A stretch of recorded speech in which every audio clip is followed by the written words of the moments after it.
Hello, everybody, and welcome back to Nemo Raceway in very sunny England, as it always is on every Sunday. The sun always shines on a Sunday, Keelan, and we're getting ready for the start of the RC2 main final. It's Kevin Brunson in 1, Thomas Musso in 2 from Monaco.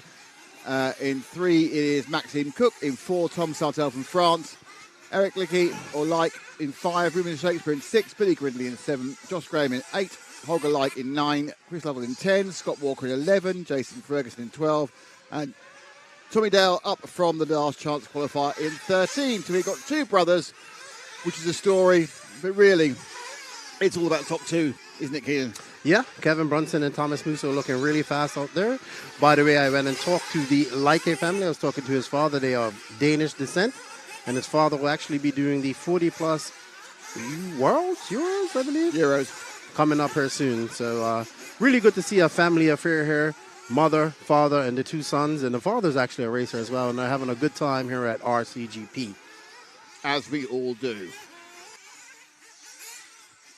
So, I know you hate me asking this question, but who's your money on? I can't go against the smoothness of Brunson. But let's see how Thomas Musso does. If he can drive like he did in Italy. But it's going to be an interesting race. It's good to see that pretty much we have a lot of youngsters in here as well. That's good to see. And we have some older gentlemen or older veterans here from the UK that are in this race as well. So it's a good mixture of people here in the RC2 class. Yep, youth and experience. But you can't see the winner coming from outside the top 2. And by the way, I can't either, but I just want to throw that one to you as your greater knowledge of the depth of this field. But you're running with me and saying it's going to be one of the others, one of those 2. But, I mean, it is 45 minutes. Anything can happen. They can both break. They can have flame outs. We don't know. So it's hard to say. But to be honest, Brunson has been good and Musa has been good all weekend. I think the race is going to be between those 2 guys, but let's see. Maybe we will be pleasantly surprised. Well, it's a very close race between 2 cars. I don't care who they are. Yeah. But I have kind of felt that Brunson's had a little bit of a pace advantage. Now, this isn't a home race advantage because this tracked him in down 2 weeks, so no one's been able to practice on it, really. They were still doing things to it before we arrived on Thursday. So in years to come, if we came back here, it definitely would be a home field advantage, but not yet.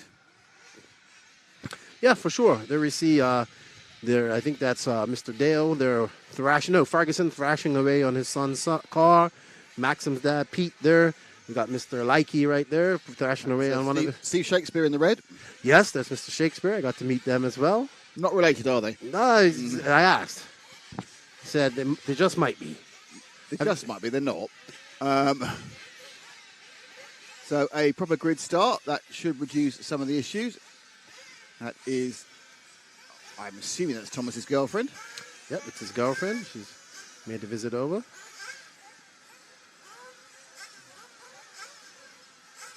Ahead of them will be Kevin Brunson. I assume it's... Oh, it's not. I thought it'd be John on the... John's down the field. Down they go. And they're away. Smoke and chaos as they go round. But actually, it's quite a short run at the first jump. The problem at the back, both the 7 car, the big loser out that one, which is Billy Grinley. But the top 2 away. And it is in 1, 2, 3 order. And Kevin immediately putting a little bit of stretch on Thomas. Now, tyre wear might be a factor, actually, because they're running very, very small pins, and they will wear out. Yeah, they would probably have to drive with that in mind as well. But we'll see. Because young Maxim is right there in 3rd right now with the, let's see who that is behind him. The 10 car of Chris Lovell has been released, had an issue, and has been started a lap late, so he's not involved. He has got in between the 1st and the 2nd, but they're away now. So Brunson had just under a second lead from Musso after 1 lap, which he did in the 37.4, but it was a short lap, of course, on the first one because they start at the end of the straight. But those are your top 2. And as you say, it's Maxime Cook and then Tom Sartel from France. So it's GB, Monaco, GB, France. Oh, what happened there, Brunson? Came to a sudden stop. It's weird. Looks like he had a radio glitch or something. Just put his brakes on. What Muso's doing, what he needs to do, he needs to not let Brunson get away with a lead here and get out to a comfortable position. He has to constantly apply pressure, but they also have to remember that their tires need to survive this 45-minute, which is the hottest day so far here at Nemo Raceway. I never thought I'd be saying that in the UK, but no, there Brunson goes wide, and he lets Musso just creep up behind him as they go into the 180 over the arced bridge. Arced, gapped. Yep, looking good at the moment for these two. They've not pulled away quite as far from Maxime Cook as I thought they would. I think Brunson's struggling with a couple of issues despite leading at the moment. Things perhaps looking clear. Yeah, I'm sure these guys probably been up in their shock oils, maybe up in their diff oils too, if this heat. They're thinking of the long 45-minute main and the oil attrition that comes with the heat, with the high temperatures. A little more comfortable now, Brunson in the lead. Looks, he's got about, we had 4 tenths last time round. This is now going about 6 or 7 tenths. So quite a good bit of carpet section in there from Musso, I thought, until he just skipped over too far onto the brick section, and it's gone back to a second. So another 2 seconds further back to Cook, 2 seconds further back to Sartell, and then Likey, Walker, Shakespeare, Graham, Brindley, other Like. So it's actually it's Eric from Holger in the Like family. Ferguson, Dale and Lovell.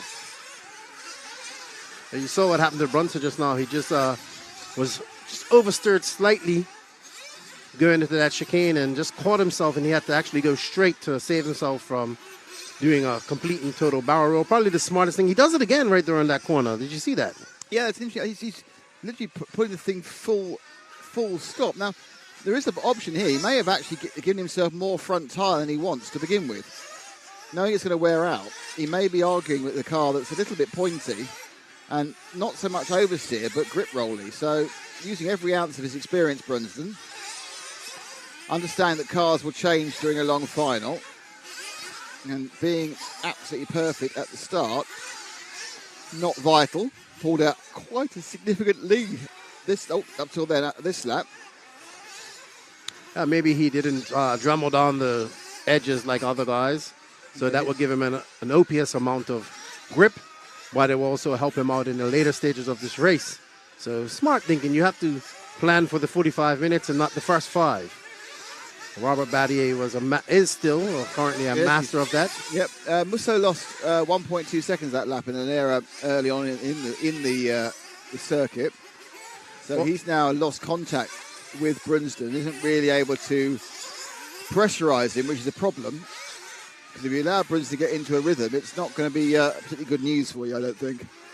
Yeah, but I think Musso still has the ability to reel him in. Maybe he's backing it off a bit to save tires. Who knows? We'll see. I think at this point, I'm all for, let's have the car set up in a certain way, but you need to go as fast as possible to either make a gap or prevent the gap opening up. Because it's if you're allowing experienced drivers to run without pressure, they're not going to make mistakes.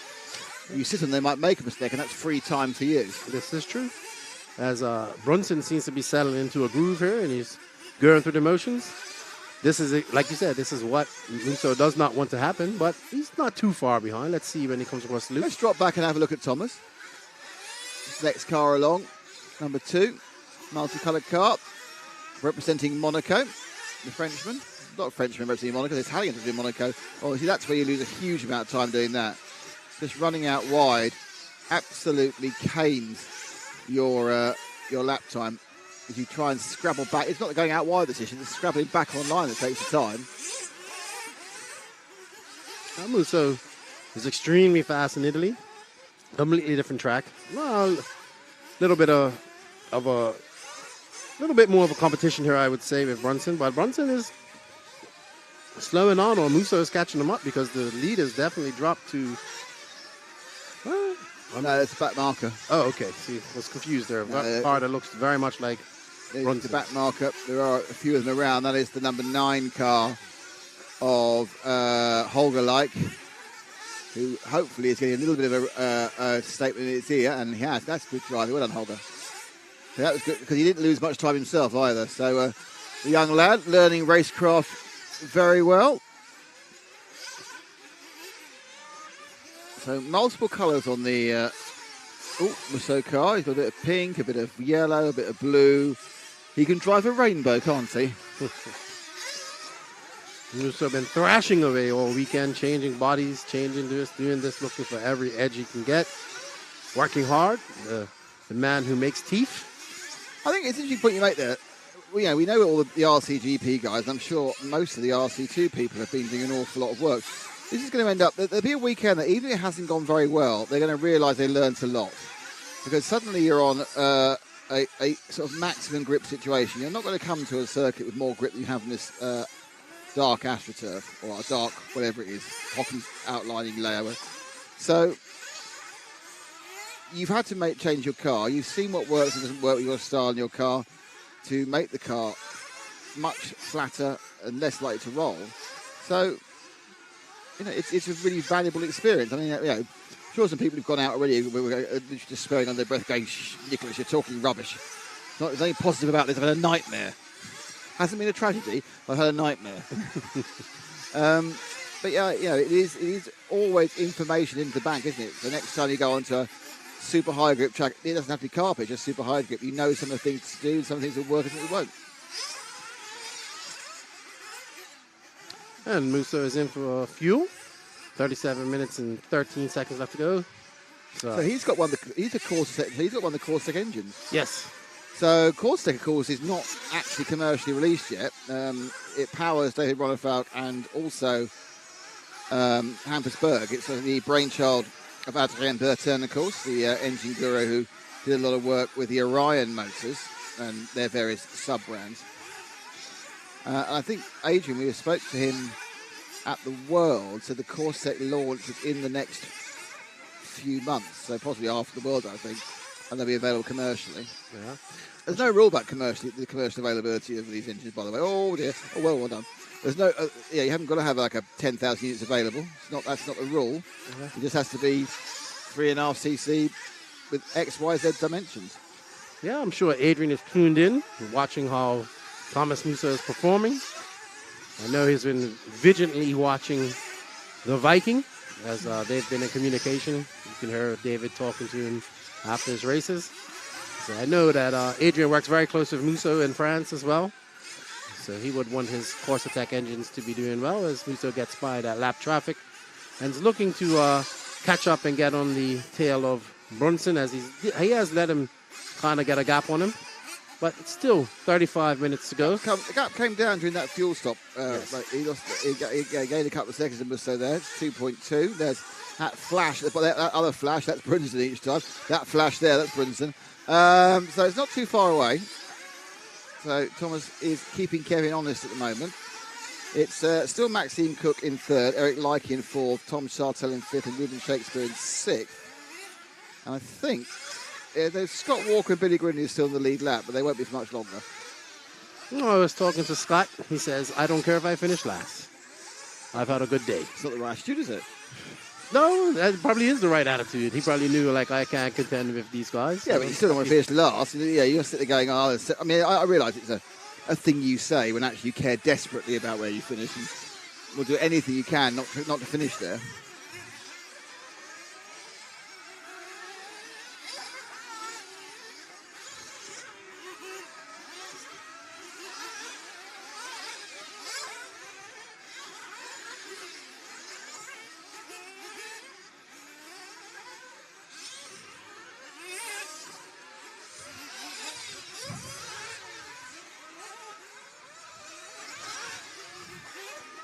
Couple of cars I was looking there, look at the window as you do occasionally during these races because you get a different view, and all I saw was cars crashing, so I hate to look back in again now just to rescue everyone else from seeing a problem. So we're just over 10 minutes down, 34 to go. Lead is 2.8 seconds, it was last time round. Musso up to lap another car. Let through, that's number 9. And that's once again very good work by Holger Leike. It used to annoy me if you were being lapped and you let someone through and then they crashed and you had to let them through again. I thought, no, I've let you through once, I've not let you through again, but of course that's not the rules. It's also to be, if you're the one that's coming through for your lap and they don't let you through, it's very frustrating as well. Especially when you're in the heat of battle. Well, But that's a part of racing, though. it's also down to bad refereeing, though. The problem is, of course, the referees are able to see. Will be watching the first and second, and if you're having a battle for fourth and fifth, and you have a problem, who's this? Is it? Where's this problem Shakespeare. for? It's Shakespeare. It's the Reuben Shakespeare car. There's a quick spot. So it's the 6 has flamed. Let's get it back onto the. Oh, is it broken? Oh no, it's broken the shock. He's got a shock off, a spring off. They've got a spring available quickly. New cap. Come undone. Because normally you expect that issue for a shock off like that. It looks like they lost the spring cup. Why would that happen? It could come off. Some cars now have screws that hold them on. I would have a screw the hell mine on, I can tell you. Not much wear at the rear of that car after 10 minutes. More work from Steve. Right now, it's Sparco Mechanics gloves. And is that a Rolex he's got on? Yeah, Heart. it's a Rolex. It might be, so with the Rolex and the Sparco gloves. heart beating 1,000,000 times a minute. You're trying to get that on. Yeah, you got to keep calm. Musso now 3.5 seconds back from Brunston. Shakespeare carries on working. We're back with Thomas Musso, who is drifting off the back of Brunston, which is quite disappointing for us because we want to battle. So people have always said, when we cover events, they say, who do you want to win? And if it's an electric event, I say, I don't care who wins as long as it goes to 3 legs. And if it's an IC event, I say, I don't care as long as we don't know who's going to win after the last pit stop. Yeah. We had a very good battle last week in Italy, in June between Ongaro and Canas. Hopefully, we were rewarded with the same type of race that between. We see. I don't care who it's between, but as long as we get the same type of race, we shall see how it's going. Everybody has shown some pace here, so be interesting to see in the 60-minute final coming up shortly after this, with 31 minutes and 29 seconds left. And I think Musa is just letting Brunson pull away with this a little bit. Let's see when he comes by. Yeah, it's now 6.6 seconds. So Musa's just not been able to pace Brunson all weekend. No, there's been I would say about 0.3 difference a lap. So every 3 laps, Brunston gets about a second away.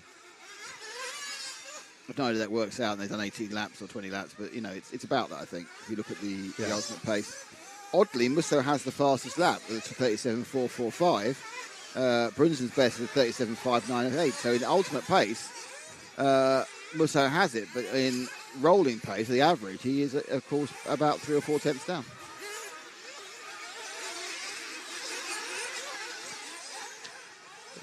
Let's see if we can find a closer battle on the screen somewhere. There isn't one. There isn't one, unfortunately. No. So let's follow our leader for a little bit then. See how he's doing, making out. Go on then. Actually, I think we probably should just have a little bit of a look at some other people.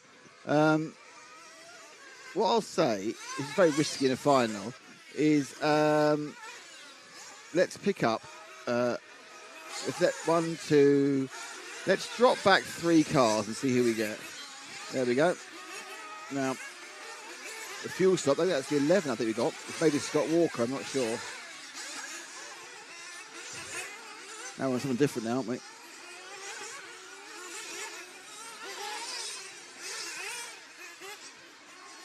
We're on the 8. That is Josh Graham running in 10th. Josh Graham, who missed practice, came up here just for qualifying yesterday and was able to qualify into the top heat qualify into the semis, and looks like he was able to make a final. Pretty good for a guy not having any practice. Absolutely. Okay, move forward 1, Ash and Zach. So the more white car, that is the 11 of 8th place Scott Walker.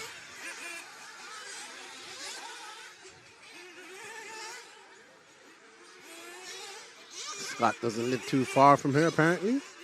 He was I don't live too far from here. Well, Scott was the person an hour away. Scott was the person that originally, a few years ago, started this track, restarted this track apparently, and then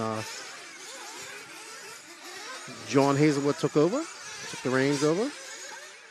And has invested very heavily in the circuit and its facilities. That's for sure. And he plans on doing more when you talk to him. So kudos to John Hazelwood and his vision. It's always good to see. He's got a great thing going here with Nemo Racing. They've been excellent hosts to us, him and Mark Rumble and everybody here. So it's really good to come here and show us a good time. I want to shout out to Billy Tylaska. He tells me why it's a good time to come. It's always a good time. Always a good time, yeah. We're actually now, we've moved now, we're on the 5 car, which is the yellow and blue machine. That is the Eric Like car, just going over the main jump now and up and round off the Scott's Pipe berm. In 5th, 12 seconds back.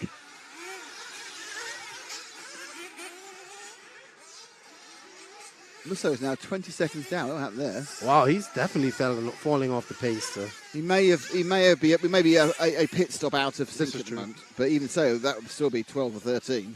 Maybe he has an extra pit over Brunson. I mean, that was the case for. It seems to be the case for the Corsa Deck engines. They get very great fuel mileage. I think Adrian has worked his magic and found how these engines can work with the new regulated 16% nitro. That is the new rule here in Europe. I don't know. I believe it affects the UK as well. That will be a factor in the upcoming IFMAR Worlds. They will be able to run 25%. I think they're running about 30%. They're running around 30% in the States, don't they, normally? Yeah, normally. Some of the tracks that are at higher altitude levels throughout America and South America, they use a higher percentage of nitro to make up for the loss of power that they do at elevation. I remember we made a trip to Bolivia, and there was a track in La Paz at 13,000 feet. Let alone that I not only was die just walking up the steps, but the cars actually sounded like super rich RTR cars. Yeah, because the problem also they got the air that thin. It's really hard to get them cool as well, isn't it? There's not enough air to cool them. Take for like. It's a lot of things, the atmosphere. And then we went to a track that was actually 8,000. Oh, there we go. He comes. Oh, he's managed to. He's avoided all that time on the carpet. The grip rolls in the mud. Yeah, but the very young drivers, the Likey family. That's fine. It's great performance. Where he is, fourth. He's now fourth overall. Yeah. Problems for Sartell. Dropped him down the order.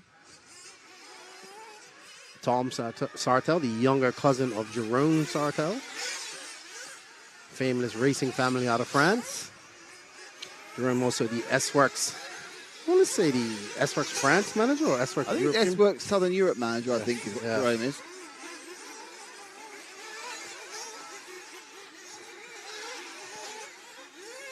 Oh, careful. And fuel for Like. No, so it's interesting. Obviously his mum and dad are fueling his brother. He was fueled by the Nemo team, so he was fueled by John Hazelwood. Probably got your two sons in the same race, isn't it? A long race. You've got to find two lots of ways of fueling them. I think his maybe his mom might be there helping him out. Well, that's kind of like So he comes in. This is a very basic aero band. Like he just took a pipe and that's it. And that's not going to stay flat on its wheels. Good marshalling. Didn't lose too much time. Good hustle. Might have marshal there. Some of the marshals are RCGP finalists. Like one of them is I see Clement Bowden marshalling, but then some of them just random. So I'm not quite sure how they worked out who's supposed to be marshalling. Not sure. Broder's out there getting some sun. It looks like just enjoying it. Provide own marshal. So. Yes. Someone's convinced Clement to have a bit of a sunbathe in the middle of the track. No, he's not asleep. He's doing a reasonable job. So Like is absolutely in no man's land at the moment. He's a long, long way behind Maxime Cook and quite a long way ahead of Billy Grinley. Brunson's a long way ahead. Yeah, if you scan down those gaps, there's nothing particularly close, but I think we should go and have a look at somebody else. Try and find car number 3 of Maxime Cook. He's halfway around the circuit, so he's probably somewhere about to go onto mud. Number 3 of Cook. Do you know what colour he is by any chance? Orange and green. Orange and green for number 3. Is that him about to get up on the hill there? Where is he? I can't. There he is. I think that's... No, that's not him. Is that number 3? Is that number 3? No. Oh, I'll tell you why, because I've said number 3, Maxime Cook, number 3, yeah. That's him. Not him. Is it not 3? Is that 5? That's 5. That's Billy Grinley. That is 5, but it's 5. I haven't seen Billy. Stay on Billy. I've not seen Billy either. It's more a case of just got some cars going around because there's absolutely no competition at all in this race at the moment. Lefty and I are just waiting for something to happen. You can see in your on the left-hand side the gaps. The smallest gap currently is 7 seconds. So we'll have a look at Billy and then we'll go and have a look at Maxime after a couple of laps as well. Halfway through the race in about 20 seconds. Not all races can be classics. No. And some races which don't really seem like classics end up being them. This is true. This is true. This is very true. I was not expecting Italy to be as good as it was. Or even the Euros recently, I thought it was going to be a runaway. But it didn't. It ended up not being, so that was good. No, I never thought Euros would be a runaway. Just the person who won it wasn't the person I didn't think was going to win it. You know what? I didn't think he was going to win it either. Deserved to win it. I didn't think he was going to win it, but there we are. That's the thing about it. You can predict what's going to happen in races. And at no point did I think the Euros was going to be a runaway. It was so tight between 4 or 5 of the drivers, and their lap times weren't particularly great or negative. So I thought, no, this is very unlikely. However, it was not the person I thought was going to win. I was very pleased he did win because I think it's a deserved victory. Certainly over the previous years that problems that David's had, but no, I would have not got the sweepstake on David at the Euros. I mean, I never called him out, but I just knew it wasn't his style of track. But what I've learned about David is the true professional puts his head down. It does seem, and I know we're only really looking at 2 or 3 events, but it does seem to be on a bit of a rich vein of form at the moment, which is quite a useful thing to be carrying into the event in 4 or 5 weeks' time. Yes. And I think Canas is also in good form, and I would say, and this is famous last words before the hour-long final, I don't think Davide is quite at the top of his game. It's not a problem, because you can still peak in 4 weeks' time for the Worlds, but it's just the impression I've got. I don't know what you think. And just as you probably say that, he's probably going to dominate the 60-minute. No, as I said, that's the point. But I'm just saying, if we were to make a decision right now, who do you think? I think the Canas and Ronafat are absolutely peaking at the right time, and I just feel that Ongaro's this is tiny bits. And as you say, it's only tiny bits to decide things. Yeah, I'm sure you would, from your knowledge of the Americans, you'd say some of them are on the up and some of them are on the down. It doesn't mean they won't win. It doesn't mean the guys who are currently slightly on the down aren't going to win. It just means their current form is where it is. Oh, this is true. So who do you think of the Americans is currently, regardless of how fast they are, also in good form? Ryan Mayfield, Dakota Fend. Are they in good form, or are you just saying that? No, they're in good form. I mean, Mayfield just won here in Wicked Weekend.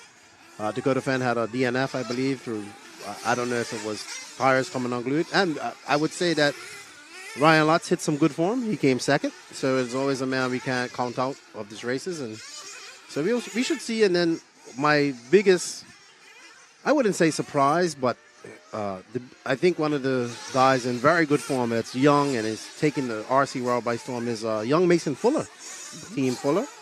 But I'm going to throw a shade on that one. Mason's not done overseas races yet. He has not, but he's probably young enough not to let that bother him. Yeah, I know what you mean. Know what you mean entirely. Yeah, absolutely. That's a really good point. Sometimes it doesn't matter if you're that young. You don't get bothered if you have another accident. He's got a little too wide crossover. And that was quite. So I think he may have gone half over on this first corner jump. There's a lip. So there's 2 different heights. But I think he may have gone to the wrong one. Right, let's see if we can find Maxime Cook now, car number 3. I'm going to watch all the cars going past me and hopefully see car number 3. We believe it's got orange on it. So let's find car number 3. There he is. He's just gone past the Internet Cafe now. And he is turning left. He's about to turn left and go over the top jump, the big jump, the tabletop. That's what I'm looking for. Over the fire grate. That's the 3. Maxime Cook. Tell us anything you know about Maxime in 25 seconds. Maxime is a young man from down south in the very down south. I'm trying to think. It begins with a B. B? B? Maybe I'm wrong. Bournemouth. something like that. Brighton. Probably doesn't belong, but probably doesn't start for B then. All right, so he's from down south, from a town that starts with a letter. Yes, there we go. But he wasn't coming to this race, and he won his friend Adam Reevy won the free RCGP, RC2 entry, and because Adam couldn't make it, he gave it to Maxim so he could come up here, and it was well-deserved. So he's doing very good. He's never really driven on anything like this, and I have to give him some credit. He's looking quite good out there and very impressive. He's having a good time with his father as well. How old is he? I want to say 10, 11. Oh, really? Wow, that is impressive then. Maybe a little older. He probably looks a little older. 13, let's say. I'll find out. We've got 3 or 4 real, looking over on the paddock there, at the pit stand, we've got 2 real youngsters there, but I think those are the Light brothers, aren't they? Oh, 3, there's a third one in the grey. Yeah, Maxim's, I can see him in the grey.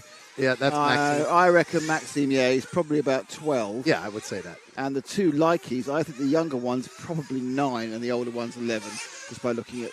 It looks like Scott Walker. Is he in or out? I don't know. He's driving in a He's shaking it all about. But, I mean, he's literally... Oh, dear. That's not the way the car's supposed to be. Oh, keep it smooth, Maxim. You got a big lead. A third would be good for you. But I'm really shocked at Musso here. Or is just Brunson just that much better than her? Brunson's last lap was a 38.4. Musso's last lap was a 39.1. Musso's best lap is a 37 flat, which is half a second better than Brunson's best lap. And it's not the best lap that's a problem. It's the every lap that's the problem. And just dropping back. Does seem quite unlikely that someone who's got a half second faster lap would just fall off at this rate. Yeah, something's up, or he's too late now. I did think Brunson was quicker. I did coming into this, but I kind of thought Musso might have a little bit before him when they started racing. Yeah, I think the experience with Brunson is paying off here. Just drive smooth. He probably... Speaking as someone who has a lot of experience and nothing else to offer, excellent. Following Maxim Cook.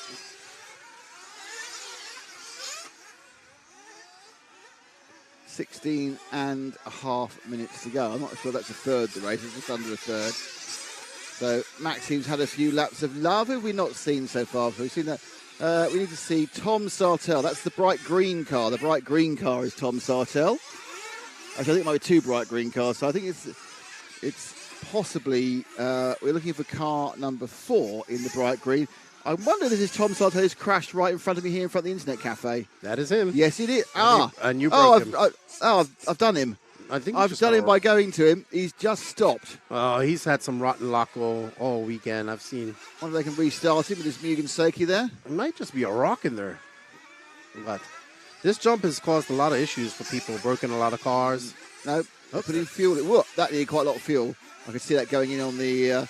okay. I think he ran out. Wow. I think he ran out. The amount of fuel already in the gun, I think they got that wrong by a lap. Well, I was talking to guys in RC2. They're finding the fuel mileage not to be what it was yesterday, and it has to be due to the temperature. Yeah. I wonder actually with that one whether... Oh, that's not the track. Oh, that's great. Avoid the entirety of the fire grate there. We'll go around the outside of it. It obviously didn't get an advantage doing this. It's absolutely fine.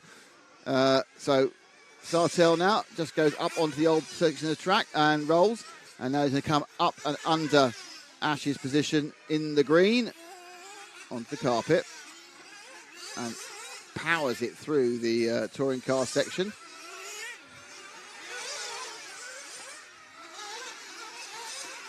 So that problem's dropped him down to 6th.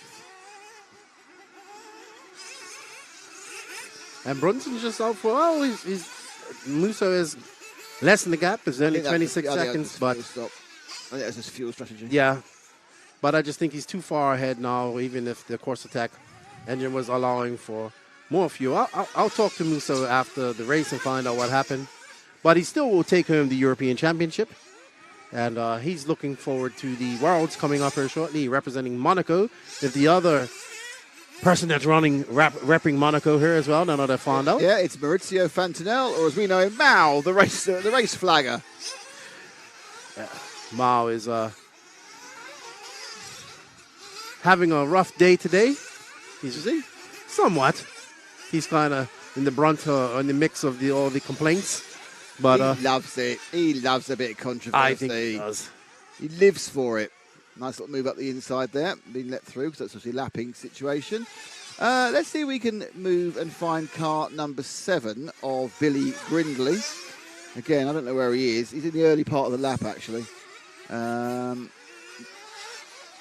he is. He's just actually, I think, just gone over the internet cafe. I think he is pink and white. Or is that 1? Or maybe call him 1 when it should be 7. Well, something's happened to, looks like Cook must have came in for fuel, yeah. Probably came in. Yeah, we're agreeing that's 7. I mean, it looks quite similar to 1. That's the only problem. Oh, Brunson is looking rapid out there right now. I'm not sure that is Brunson. Is it? No, I think we're trying to look for the car 7. I think it's the car 7, but the numbers are, the numbers aren't great. The 7 and 1 are quite similar. You need to have a French 7 with a cross through it, through the stroke. But this is the 7. So you just decide that Billy Grindley's driving really well. It's good. This car looks good out there. I'm sure if the Nemo cars having the biggest contingent here, there's a lot of information being passed around at all levels. Definitely helping them all out. Speaking of Nemo, I'd really like to see Brandon Rose have a good 60-minute final. Oh yeah, he's had one good run. He's had a bit of bad luck. He's suffered from new track. What the hell is thisness? But he's always been incredibly upbeat and positive. So absolutely great guy. Okay, now that is Grindley going across the line. I don't think that is Grindley. It is Grindley, yeah, sorry. I don't know. Hang on. I don't think this is Grindley. I think this is Brunston. That is Brunston. If you drop back one more, that's Grindley in the orange and green. The numbers are really hard to read between 1 and 7, but it is the orange and green car that is the 7 of Grindley. We were following Brunston. I kind of thought his colours looked familiar. You kind of thought he was going really quickly. So, I was right. No, you were right. You were absolutely right. No, it's the number 7s and the number 1s on these particular numbers, especially in the kind of very short, small way they're done, are really hard to tell. That's our excuse. We're sticking to it. 11 minutes to go. Half-minute lead for Brinston. Then they're a lap ahead of Eric Lyke. And then it's another just shy of a lap back to this man here, Billy Grindley. And then it's Sartell, Cook, who are actually within... Well, actually, they might actually be able to see each other on the track. So he's 4 seconds behind. Yeah, something must have happened to Cook. He's dropped down from 3rd. I hope it's just pits. It's more than that because there's a half-minute gap in there somewhere. So he's obviously had a problem off camera. It may well have been a problem at the pits, of course. Yeah, that's true too. This is his fastest lap, Maxine. Took a 38.1. Oh. I issued a challenge to all UK racers prior to coming into this race. Who's going to stop Thomas Musso from... Oh, there we are. And looks like Kevin Brunson took up the challenge. You should have issued the oldest race. Now, we actually got a battle for position coming up here because with the recovering Tom Salter and that bright green car, he is on the same lap and on the same part of the track as Billy Grindley. So this is the battle for 4th. There we go. I don't think it's going to last very long. I would say with a name like Sartell, you might have some pressure. So Brindley now needs to just run the line, and Sartell will find it hard to get past him. Ooh. You wanted the old-fashioned way of challenging somebody by slapping them with the car? Oh, wow. Did he claim? Over on the corner. We lost somebody else now, actually. We lost the 12 car of Jason Ferguson. It's flamed out. But Brindley dropped there, and that was it. Okay, right, so we're now with Sartell again. 3 cars are out, I think. Ruben Shakespeare, Josh Graham, and Jason Ferguson. Ferguson might be running, but we don't have the blue timing line of joy beneath his name. So a bit of attrition here. Not really sure quite why. It's not the hardest of tracks, I don't think, on the cars. It's the hardest tracks on drivers. I just think sometimes if you catch this fabric in the wrong way, it's no give. So not like dirt, where dirt will break apart or give away somewhat. You just hit. You can snap that plastic pretty fast, especially on a day like today where the temperatures are high as well. The plastic becomes highly flexible. It also happens when it gets too cold. So I know plastic's just a pain, isn't it? Too hot, too cold. Doesn't like it. In comes Sartell. Good pit stop from... I think he's getting that was pit stop from Musso's. Yes. So Musso's team are doing both cars. Yes. They've been they traveled her together. That must be quite hard.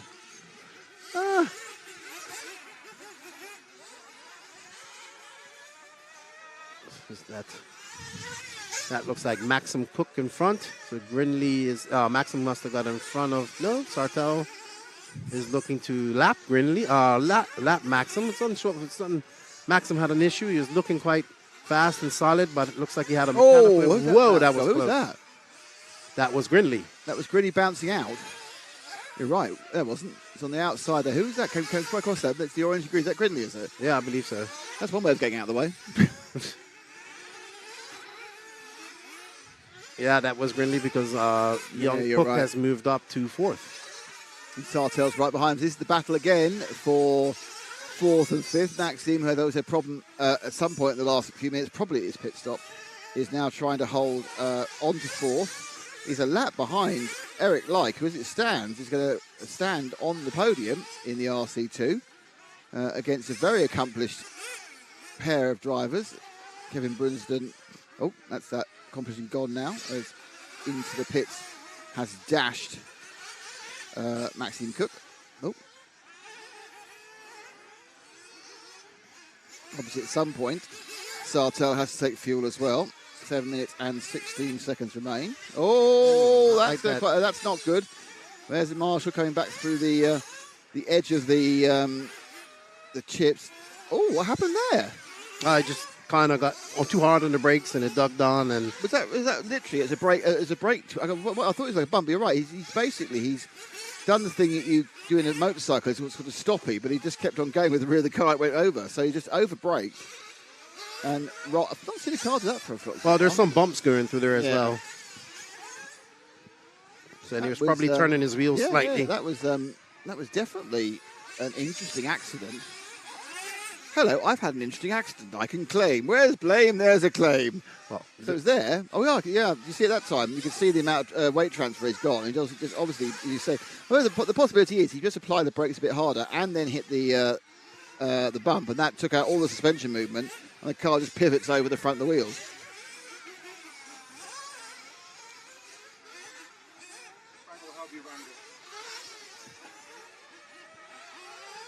So Musso gets within 25 seconds or 26 seconds, but that's again, I think, just because of fuel offset. Brunsden should be now on his last tank. The battle is real between... Sartell's trying to overtake someone, but I'm not quite sure whether they're actually competing for the same piece of track. They're not. Oh, that must be so... Oh, that is so annoying. That is so annoying. Oh, no, it stopped. Because, look, he let him through, and then Sartell made a mistake, and then he couldn't avoid him, and he hit him, and he fell over. And I think also one of them flamed. I'm not sure. I think it may be Sartell. Yes, Sartell flamed it after all that. So that's really... I think if you said Sartell... The only luck Sartell had all week is no luck. Yeah, he's been fast, but just having some bad luck. I saw him breaking, flaming out. Ran out of... let's see. No, just flamed out. Running an awful lot of tow out. Wow, that's pillowbow cars. Hugans, when they're off the ground. He's just died around the corner near us. No, he needs to just calm down. It's 5 minutes left. Top 5 is possible for him. He's down to 6th. There's cars all over the shop at the moment. It's suddenly gone very kind of chaotic. That's Musso. Is that Musso doing that? Yeah. Honestly, it's gone very chaotic all of a sudden, isn't it? Yeah. We didn't have a replay for about 34 minutes, and now it's one every couple of seconds. Is that Musso again? Oh, overshot that one. No. That's Brindley. Brindley, yeah. So, we wait for him to come through. Sartell's... Yeah, Eric Light's got himself a lap of a cushion in third. 4 minutes to go. With Sartell, because he's been the most interesting for a while. He's doing wheelies and stoppies. Through the lower section, turns back onto the screeding and up to the incredibly broken up hairpin. Come over the big table jump onto the mud. Oddly, normally you can't tell how rough things are from the camera. I think you can tell how rough it is from the camera. It's like It is bound together by oil, dirt, age, and just pure hope. And of course, at the moment, it's dry as a bone as well. And don't forget Scott's pipe. And that's over here, though. Can't talk about different parts of the track. But I mean, it's similar. It upsets them. Are we upset? Are you talking about me as a different part? Oh, there he goes again. So this time off the fire grate and just falls off. So Tom's obviously got some pace because he's made quite a few mistakes. He's still doing okay. Okay, 3 minutes to go. Let's find our leader. Car number 1, Kevin Brunston, the light and the pinky car. He has been rather dominating this event. So let's see him home, because only him breaking down now is going to change the situation. Here he is on the main straight. Comes round underneath me, flies very easily. What's been a incredibly controlled performance by Kevin.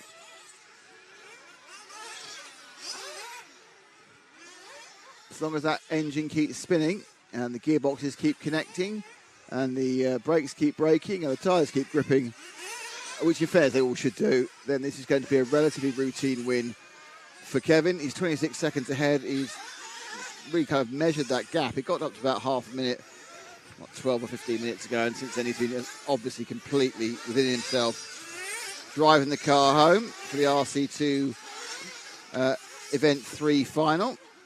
That's well deserved too. He's been the fastest RC2 driver here all week. Oh, wow, there's he's trying to show off now. No, look at me, I can do a spinny McSpin, and this one absolutely was an entrance for the gymnastics, the Commonwealth Games there. Probably only a 3 actually. It's only a triple. I'm only going to give him a 6.8. That's what he's getting from me. That's all he's getting from me. So he'll lose 2 seconds. He's now behind Tommy Dale. Lets him through. Dale is running in 8. So you can see he started 30. That's a good result. Those of you who can see the bright green car parked to the right of the picture, just over the right here, that bright green car there, just so you know, that is indeed a Triumph TR7 with a 3.9 litre V8. The owner showed me around it earlier. 260 horsepower it's got. It's been lightly breathed on and is enjoying that thing that happens where when you produce a cutting edge design, it's absolutely the in thing for about 4 or 5 years. And then it's the absolute out thing for about 15 years. And then it becomes cool again. So the wedge designs are all very, very cool again. And the TR7 was one of the epitomes of it. So would you say that car is in absolute mint condition? It's very, very good. Yeah, it's actually a daily driver, so it's in mint used condition. Okay. By that I mean everything works, there's no rust, it's solid as a rock, but it's used every day. So things aren't in concourse condition when they're used every day. So with half a minute to go. Oh, it's a bit of exciting from Kevin Brunston. He's got this lap and one more, and he will take the race home for RC2 and thoroughly deserved cleaning this victory. As you say, Kevin classed the field all weekend. Yeah, and he took up the challenge and represented the UK. So he won the RC2 UK for the UK people. Good to see it. He'd done it for the Queen. I really don't think he did, but we'll take it for now. So a few corners to go. Kevin, 26-second lead. I think Musto's actually, Musto's finished, so Kevin's already won because Musto didn't get the next trip. So just a couple more corners. He just faked to get another accident. He's already won. There's 2 more corners. And Kevin Brunston will take RC2. Congratulations to Kevin. Musto second. And it'll be Eric Like in third. Well done to Kevin Brunston. I see a knighting coming from the Queen for him. As Nick makes his way out to talk to the drivers, we will fill in her. And I'll give you your running order here shortly as the drivers make their final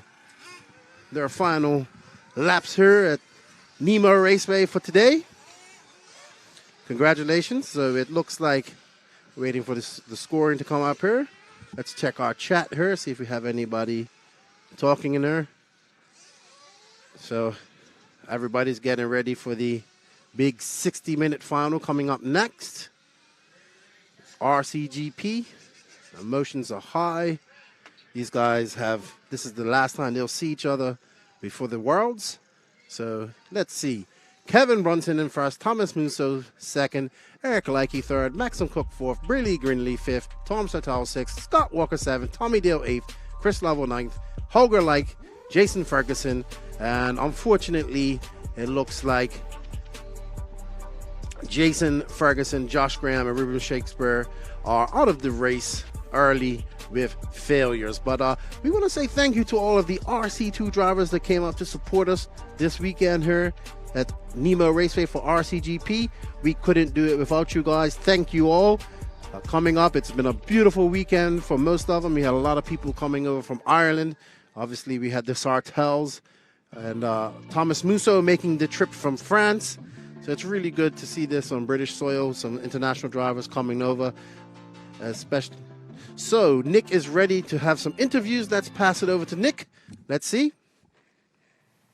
With the top three from the RC2 final, and in third place is Eric. Eric, fantastic performance there. You must be a bit surprised with the podium. Yeah, I was quite lucky. A lot of people cut, but it was a difficult race, and it's hot there, especially with a jumper. Yeah. Why did you go for the jumper? Obviously, you got your car set up right, but not your clothing set up. Well, I've just been on holiday. I've no other clothes, and they all sway and stinky. So Oh, so you chose to be nice to your fellow drivers. So, how much have you enjoyed this RC2 experience this weekend? The new surface, it's unique. It's quite different from what I've ever driven before. So, like the first day and the second day was really difficult to get used to. But this last race, it really made it up for it. Great stuff. Congratulations, Eric. Third place overall. Thank you very much.